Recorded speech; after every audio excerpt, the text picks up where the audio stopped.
आरोपी पत्नी गुंजा ने अपने पति प्रियांशु कुमार सिंह की हत्या क्यों करवाई, जब उसकी वजह जानेंगे तो आप सब हैरान हो जाएंगे। ग्राफिक्स के जरिए आपको पूरी जानकारी इसकी देते हैं। फूफा जीवन और भतीजी गुंजा में 15 सालों से अफेयर चल रहा था। गुंजा की शादी की खबर के बाद फूफा और गुंजा खुश नहीं थे। आरोपी फूफा इससे पहले कई बार गुंजा की शादी तुड़वा भी चुका था। बता दें कि गुंजा बचपन से ही फूफा के घर में रहकर पढ़ाई करती थी। अब बात उस खबर की करते हैं जिसने न केवल रिश्तों को शर्मसार किया है बल्कि शादी के पवित्र बंधन को भी तार-तार कर दिया है। चाहे मेरठ की मुस्कान हो या फिर इंदौर की सोनम रघुवंशी हो, हर स्टोरी में पति की खौफनाक हत्या की साजिश को अंजाम दिया गया है और हर कहानी के चैप्टर में उसका काला सच, जिसके बाद से आपको रिश्तों पर विश्वास करना मुश्किल हो जाएगा। 45 दिन बाद, केवल शादी के 45 दिन हुए थे और ऐसे में इस पूरी घटना को अंजाम दे दिया।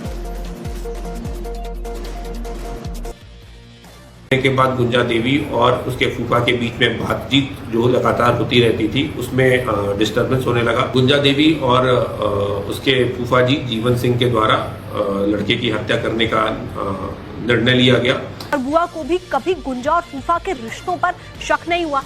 एक बार अप्रैल में बुआ ने फूफा और गुंजा को एक साथ देख लिया। 1 महीने के अंदर घर वालों ने गुंजा का शादी फिक्स करवाई।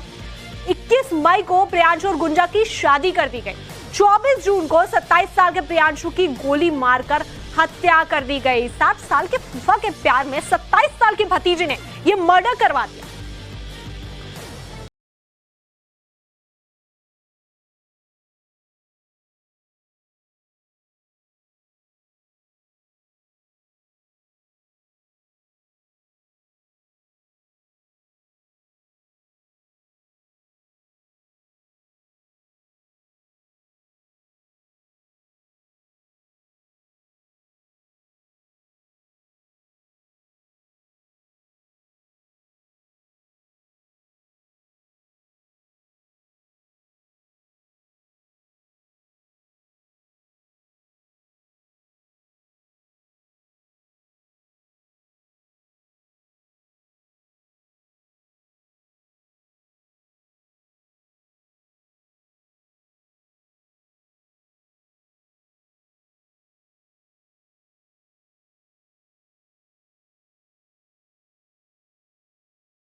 सारी डिटेल सुनकर आप सब हैरान हो गए होंगे। आरोपी पत्नी गुंजा ने कब और कहां अपने पति की हत्या की साजिश रची, आपको अब इसकी पूरी जानकारी ग्राफिक्स के जरिए समझाते हैं। समाज पिता की इज्जत के डर से शादी की करवाई गई और ऐसे में वरमाला के दौरान तय किया कि पति की हत्या करवा दूंगी। वरमाला डालते वक्त सोचिए ये तय कर लिया गया। पति की हत्या करवाने के बाद फूफा जीवन के साथ रहूंगी, यानी फूफा के साथ जिंदगी बिताने के लिए पति की हत्या कर दूंगी, ये सोच लिया गया। कई बार मैंने कहा पति प्रियांशु के साथ मुझे नहीं रहना है, ये कहा गया था गुंजा की तरफ से। शादी के बाद कई बार फूफा जीवन से मुलाकात करती रही, कभी मायके कभी ससुराल, तो कभी उनके घर पर मिलती थी। दोस्तों से बातचीत करके झारखंड के 2 शूटर को सुपारी दी। जिला पुलिस ने प्रियांशु मर्डर केस की पूरी गुत्थी कैसे सुलझाई है, उसकी पूरी जानकारी भी आपको एसआईटी के द्वारा अनुसंधान के क्रम में यह बात पता चली कि मृतक की शादी उसकी हत्या से 45 दिन पहले हुई थी। गुंजा देवी नाम की लड़की के साथ हुई थी। गुंजा देवी जो है वो नबीनगर थाना क्षेत्र की रहने वाली है। अग्रतर अनुसंधान में यह बात सामने में आई कि गुंजा देवी का अपने सगे फूफा से पूर्व से अनैतिक संबंध चला आ रहा था। दोनों शादी नहीं करना चाह रहे थे। उसके फूफा जी के द्वारा पूर्व में कई बार गुंजा देवी के शादी को तोड़ दिया गया था, लेकिन अंततः गुंजा देवी की शादी उसके पापा के जोर से मृतक के साथ हो गई।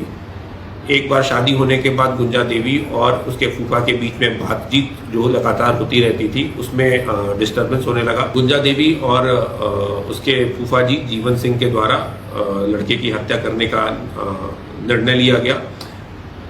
जीवन सिंह के द्वारा कुछ हथियारबंद युवकों को हायर किया गया, जिनके द्वारा गोली चलाई गई। गुंजा देवी के द्वारा युवक का लोकेशन दिया गया कि कब वो कहाँ किस ट्रेन से उतरेगा और हायर किए गए लड़कों के द्वारा उक्त रात को उस घटना को अंजाम दिया गया। इस संबंध में अभी 3 गिरफ्तारी हो गई है। गुंजा देवी की गिरफ्तारी हो गई है एवं 2 अन्य अभियुक्त जो इस घटना में शामिल थे उनकी गिरफ्तारी हो गई है। एक का नाम मुकेश शर्मा है, दूसरे का नाम जयशंकर चौबे है। ये दोनों जिला गढ़वा राज्य झारखंड के रहने वाले हैं और गुंजा देवी की गिरफ्तारी हुई है। जीवन सिंह जो है वो फरार है एवं इस घटना में अन्य संलिप्त अभियुक्त भी अभी फरार चल रहे हैं, जिनकी जल्दी गिरफ्तारी कर ली जाएगी।